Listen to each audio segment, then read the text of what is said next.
guys, this is Allison and I wanted to show you how the EDGE effects data set that you're going to analyze for this week's laboratory was collected. So if you take a look at the ground here, we have a transect going out 30 meters, and this is along the edge of the forest that's on the COS campus. So right over here there's a road, and the forest was cleared, and then on the other side we have the intact mixed conifer forest. So to collect data about the overstory, which are the trees that were in this area, we set up points every 10 meters along this transect. So this would be one of our points. And to try to get a sense of how dense and how large the overstory trees were, we tried to imagine that there was 4 quadrants, and this was the center point. And we measured the distance to each of the closest trees in each of the quadrants. So that's the distance in meters to 4 trees, 1 in each of these quadrants. And then when we got to the tree, we tried to figure out which species it was, and we measured the diameter at breast height of the tree. Okay, so to measure the diameter of breast height at a tree, we use these diameter at breast height tapes. And for me, breast height is right about at my collarbone here. So what we do is we put the tape around the tree at that height. And even though we're measuring the circumference of the tree, the tape gives us the diameter. So this one's about 63.2 centimeters in diameter. We determined the species, so this one's a white fir. The diameter at breast height data were used to determine the basal area of the 2 areas that we measured in this forest. And the basal area is a measurement of how thick these stems are. So the area of these stems, if we were to cut down all the trees and measure the area of the circles that were the trunk, how big would that area be? So we use the diameter at breast height to calculate the basal area that you see in the data set. So in each of our points along the transect that were each 10 meters apart, I mentioned before that we measured the distance to each tree. So this is an example of how we would do that for one of the 4 trees for this 10-meter sampling point along this transect.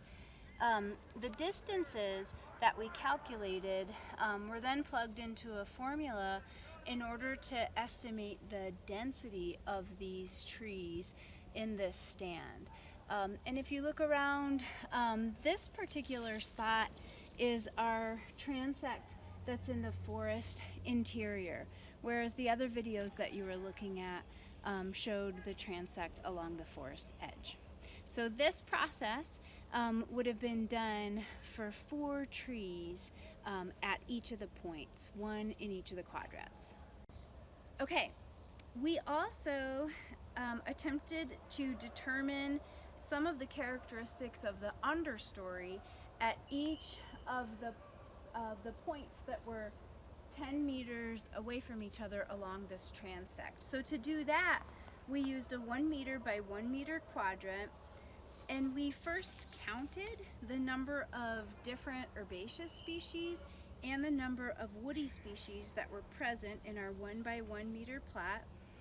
Next, we determined how much of the ground herbaceous plants and woody plants covered. That's a pretty standard estimate of understory density, and that's called percent cover.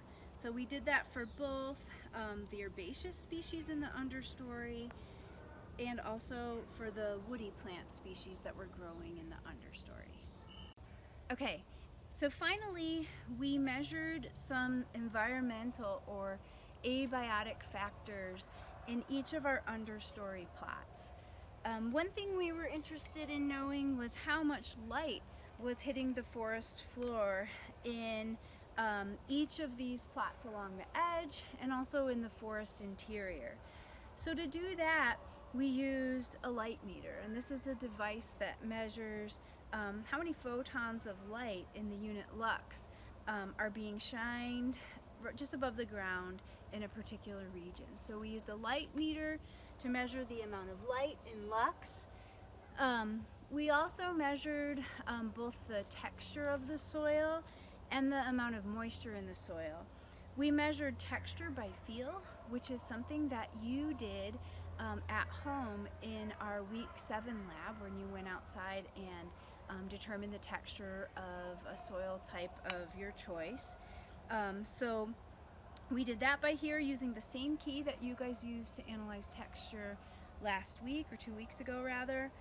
To measure soil moisture, we collected a soil core, and to do that you just take one of these soil cores and pull up a little plug of soil. We put it in a paper bag, we took it back to the lab, and we measured the wet weight, and then we put it in the drying oven for 48 hours, and we compared the wet weight to the dry weight, assuming that the weight that was lost was water. So using those 2 data points, the soil wet weight and the soil dry weight, we were able to calculate the percent moisture in the soil. So we did all of those environmental measurements in the understory plot, in the plots along this transect, and also in the plots that we measured in the interior of the